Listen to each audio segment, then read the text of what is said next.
આપ સર્વોને હેતપૂર્વક જય શ્રી સ્વામિનારાયણ। આજની સત્સંગ કથા વાર્તા નિજ મંદિર સાવરકુંડલા સત્સંગ ચિંતામણી। આજે આપને સત્સંગ ચિંતામણી અંતર્ગત જૂનાગઢની લીલા ચરિત્ર કથામાં અધરોષ પ્રબંધની કથા વાર્તા સાંભળશું।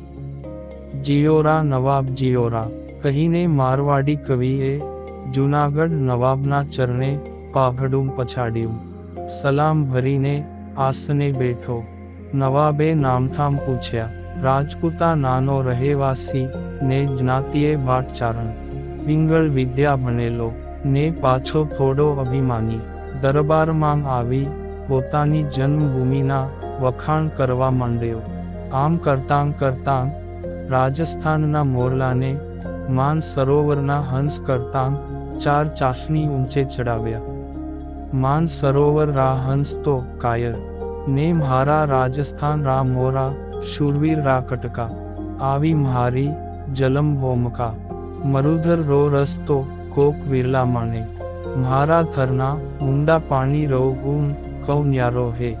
મારી જલમ ભોમકા તો સગળા ને સગણી હઈ ભાયા। છેલ્લી 2 પંક્તિ બોલી વખાણનો ચાકડો ચડાવ્યો। એ ચાકડે નવાબ પણ ચક્કરાઈ ગયા। નવાબને પોતાની જાળમાં આવી ગયા જાણી ચારણે માંગણી મૂકી। નવાબ સાહબ થારા રાજ में હે કોઈ ગઢવો જો મારી બરાબરી કર સકે કે પછે થારા ઈ દરબારમાં કો જબરો કવિ નાસે। देखो મને યો કવિતા બોલતો દેખ સभी को पानी उतर गयो। जो गुड़ से भी नहीं मरई उसे जहर की के जरूरत। નવાબે કચેરીમાં નજર કરી। જીવાભાઈ અને છગનભાઈ રાજકવિઓ બેઠેલા। નવાબે કવિની સાથે હોડમાં ઉતરવા સાન કરી। अगर आप दोनों इस परदेशी कवि का मुकाबला नहीं कर सके तो आपको दी गई सौगात वापस ले ली जाएगी और इस नए कवि को राजकवि मुकर्रर किया जाएगा। બંને કવિઓએ 2 દિવસની મહેતલ માગી। 2 દિવસ પછી હરીફાઈનું નક્કી થયું। બંને કવિના જીવ મૂંઝવણના માળામાં બેસી ગયા। છેવટે નક્કી કર્યું કે હારી જવું તેના કરતાં હાટકેશ્વરના મંદિરમાં કમળ પૂજા ખાઈ મરવું। જીવાભાઈને થયું કે કાલે તો મરવું છે તો આજે ગુરુ બ્રહ્માનંદ સ્વામીના છેલ્લુકા દર્શન કરી લઈએ। બંને કવિઓ મંદિરમાં સ્વામી પાસે આવ્યા। એકાંતમાં સઘળી વાત કરી। પરદુઃખ ભંજન સ્વામીએ બંનેને ધીરજ બંધાવી। તમે બંને કોઈ અઘટિત પગલું ભરતાં પહેલા મારી પાસે આવ્યા તે સારું થયું। ભલા માણસ હારી ગયા તો કાની મરાય છે થોડું। એક વખત બગાડેલો મનુષ્ય જન્મ 1000 વખત મોત બગાડે છે। તમે નવાબને કહેજો કે તમારા કાવ્ય શાસ્ત્રાર્થનો નિર્ણય લેવા માટે મને કચેરીમાં બોલાવે। હું બધું સરખું કરી દઈશ પણ સ્વામી અમને તો એવો કોઈ તોલદાર દુહો આવડતો નથી। એ હું તમને શીખવાડું। જુઓ તમે બંનેમાંથી એક જણો હું બોલું તે દુહો બંને હોઠ વચ્ચે સોય ઊભી રાખી બોલવાનો પ્રયત્ન કરો। દુહો આખો બોલાઈ જાય ત્યાં સુધી સોય નીચે ન પડવી જોઈએ અને એકે હોઠમાંથી લોહી પણ ન નીકળવું જોઈએ। વળી ઉચ્ચાર પણ સ્પષ્ટ નીકળવા જોઈએ। આમ કહી સ્વામીએ બંને કવિઓને એક અધરોષ પ્રબંધ કહી સંભળાવ્યો। જીવાભાઈ આ દુહો બોલશે તેમ નક્કી થયું। જીવાભાઈ પહેલા એક સળી બંને હોઠ વચ્ચે રાખીને બોલ્યા। પછી સોય રાખીને પ્રયત્ન કરી જોયો। સફળતા મળી ને આનંદ થયો। બીજા દિવસે બંને કવિઓએ નવાબ સાહેબ પાસે બ્રહ્માનંદ સ્વામીને નિર્ણાયક તરીકે રાખવાની વાત કરી। નવાબે તરત જ પોતાની ઘોડાગાડી મંદિરે મોકલી। અને બ્રહ્માનંદ સ્વામીને દરબારમાં તેડાવ્યા. રંગ મહેલમાં આખી કચેરી હકડેઠઠ ભરાણી છે. અમીર, ઉમરાવ, શાસ્ત્રી, પુરાણી, પંડિતોથી ખીચોખીચ કચેરીમાં પગ મૂકવાનો માગ નથી. રજપૂતા નાના કવિ પણ સામે આવીને ગોઠણિયાભર થઈ ગયો. પ્રસ્તાવ મુકાયો કે બંને કવિઓ કાવ્ય બોલશે. બંનેમાંથી કયા કવિનું કાવ્ય સરસ છે તે નિર્ણય આ બ્રહ્માનંદ સ્વામીજી કરશે. મારવાડી કવિ તો બ્રહ્માનંદ સ્વામીને થોડીવાર નિહાળી રહ્યો. સ્થૂળ કાયા, શરીરે કાશાય વસ્ત્રો, મુખ ઉપર કોઈ ગજબની શૂરવીરતા, વર્ષોની તપશ્ચર્યા કરીને મેળવેલું બ્રહ્મચર્યનું તેજ, વખતે પને બહોળું લલાટ ને એ લલાટમાં જગારા મારતો તિલક ચાંદલો. શરીર ઉપર વેઢ, વીંટી, કડાંગ, તોડા, હેમના હાર એ માયલું કાની નહીં. જોતાં કોઈ અલમસ્ત ફકીર લાગે, પણ સામે જોવાની હિંમત ન થાય. ગઢવીએ સ્વામીની મુખમુદ્રા જોતાં જ ક્યાંક જોયા હોય તેમ લાગ્યું, એટલે તેમને ભૂતકાળના પાના ફેરવ્યા. પણ કાની એધાણી ન મળતાં થોથું બંધ કરી દીધું. આ સાધુડા મારા કાવ્યનો નિર્ણય કરે તો થઈ રહ્યો ના. બીજા તો સમજ્યા, પણ મારી આબરૂ રા કટકા હોવેગા. તીજ ત્યોહારા બાવડી લઈ ડૂબી ગણગૌર. મનમાં ગણગણતો કવિ નવાબને કહે, સરકાર પહેલે થારો રાજ કવિ કાવ્ય બોલે, પછી મહી બોલું. નવાબે પોતાના રાજકવિને આજ્ઞા કરી. પછી જીવાભાઈ ઊભા થઈને બોલ્યા, કવિરાજ, આ એક દુર્લભ કોયડો છે. સોયને બંને હોઠ વચ્ચે ઊભી રાખીને દુહો બોલવાનો. સોય નીચે ન પડવી જોઈએ અને હોઠ માંગથી લોહી પણ ન નીકળવું જોઈએ. તમે બોલી બતાવો તો અમારે આગળ બોલવાની જરૂર જ નથી. અમે હાર કબૂલી લેશું. તમે ન બોલી શકો તો હું બોલી બતાવું. ગાદડઈ કી મૌત આવઈ, જણા ગામ કાની ભાગે. બલી કો બકરો મહી ના બનવું. એમ મનમાં વિચારી પછી છણકો કર્યો, કૈસી બાત કરેરો કવિ. ऐसो કોઈ દુહો આજ લગન બન્યો જ નહીં. મહી, રસ, અલંકાર, નાયકાભેદ, પ્રસ્તાર, ખંડન, મંડન સબઈ પ્રકાર કી ચર્ચા કર્યો, પણ આવો કોઈ દુહો દૈખ્યો નહીં. માથી યો બાત બનઈ જ નહીં. ન કેમ બને કવિરાજ? કવિ તો આ દુનિયાથી પર હોય છે. જ્યારે કવિ પોતાના હાથ હેઠા મૂકી દે તે દી પૃથ્વી રસાતળ માંગ જાય. યો બાત સે તો તમે જ બોલો. મેં ભી તો દેખું કે કાણી કે બ્યાહ મેં કિતનો ટેઢ હૈ.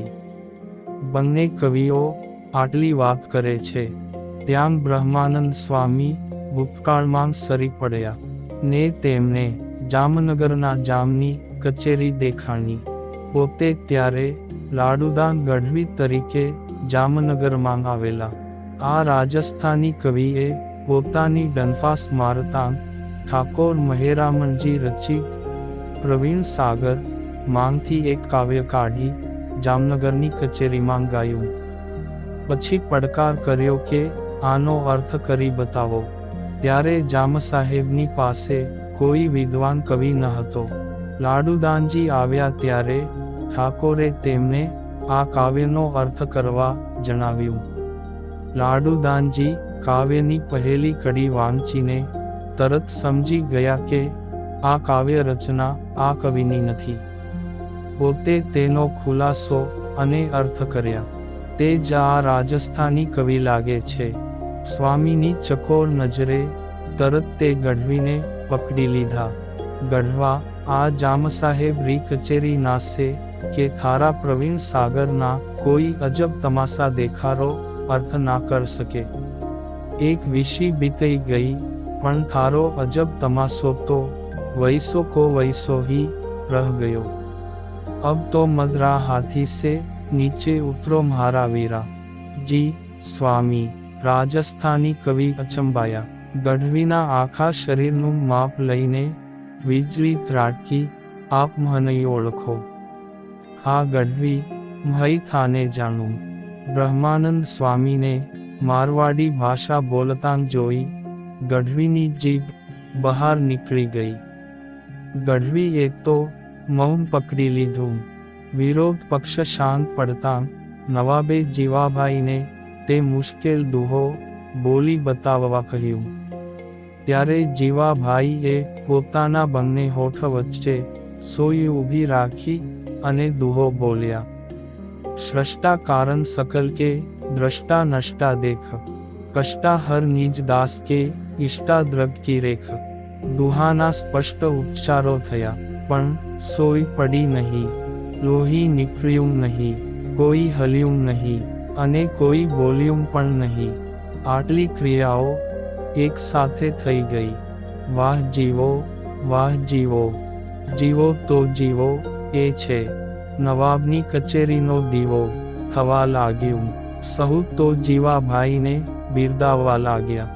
નવાબે બ્રહ્માનંદ સ્વામીને આ દુહાનો અર્થ સમજાવવા વિનંતી કરી. તે સ્વામીએ અધરોષ દુહાનો अर्थ समझाव्यो. नवाब साहेब, इस दुहे में खुदा की महिमा गाई गई है. जो कुछ भी इस नज़र से दिखता है वह सब एक दिन खाक हो जाएगा, लेकिन इस सकल संसार को बनाने वाला खुदा अपनी रहम नज़र से अपने बंदों की हर मुश्किलों को दूर कर देता है. नवाब साहेब બ્રહ્માનંદ સ્વામીનો જવાબ સાંભળી રાજી થયા. રાજસ્થાની કવિએ પણ 20 વર્ષ પહેલા જામનગર માંગ બનેલી બીના વર્ણવી ને પોતાની ભૂલની માફી માગી. બ્રહ્માનંદ સ્વામીએ નવાબ પાસે તે રાજસ્થાની કવિ અને જીવાભાઈને ઇનામ અપાવ્યા. ત્યાર પછી રાજસ્થાની કવિ પોતાની ડંફાસ મારવાનું ભૂલી જ ગયા. નોંધ: નવાબ બહાદુર ખાનનો જન્મ સંવત 1851 જેઠવદ 11 ના થયો હતો. 18 વર્ષે ગાદીએ બેઠા. તેમના પિતાની જેમ બહાદુર ખાનને પણ મોટું કલંક લાગેલું. કોયલીના મહંત શ્રી કૃપાલ ગિરિજી અને જૂનાગઢના સૈયદો દીવાન રઘુનાથજીના ટેકેદાર અમરજી ઝાલા અને મૂળચંદ હેમંતરાયના બાંધેધર હતા. નવાબે આ બંનેને જેલમાં પૂરેલા. કૃપાલ ગિરિજીએ તેમને છોડી મૂકવા વિનંતી કરી, પરંતુ નવાબે તે માંગણી સ્વીકારી નહીં. મહંત અને તેમના 100 જેટલા સાધુઓ વંથલી દરવાજે ધરણા કરવા બેઠા. નવાબે તેમને ઉઠી જવા સમજાવ્યા, પણ મહંત ન માન્યા. અંતે નવાબે તેમને ઉઠાડવા માટે પોતાના સરદારોને મોકલ્યા. આ સરદારોએ મનામણા નહીં કરતા સાધુઓની કતલ કરી નાખી હતી. આ પ્રસંગથી નવાબ બહુ વગોવાયા. છેવટે નવાબે કોયલી મઠને બોડકા અને નવલખી ગામ આપ્યા. ત્યારે શાંતિ થઈ. નવાબ બહાદુર ખાનને કુલ 10 બેગમો હતી અને તેમના રાજ્યકાળ દરમિયાન 12 જેટલા દીવાનો સત્તા ઉપર આવ્યા. પછી તારીખ 17 મે 1840 ના રોજ 29 વર્ષ 22 દિવસ રાજ્ય કરી 45 વર્ષની ઉંમરે અવસાન પામ્યા. તેમને ચિતાખાના ચોકમાં આવેલ શાહી મકબરામાં દફન કરવામાં આવ્યા હતા. અને હવે પછીની કથા વાર્તા આપને આગળના ભાગમાં સાંભળશું. અત્યારે આપ સર્વોને ભાવથી જય શ્રી સ્વામિનારાયણ.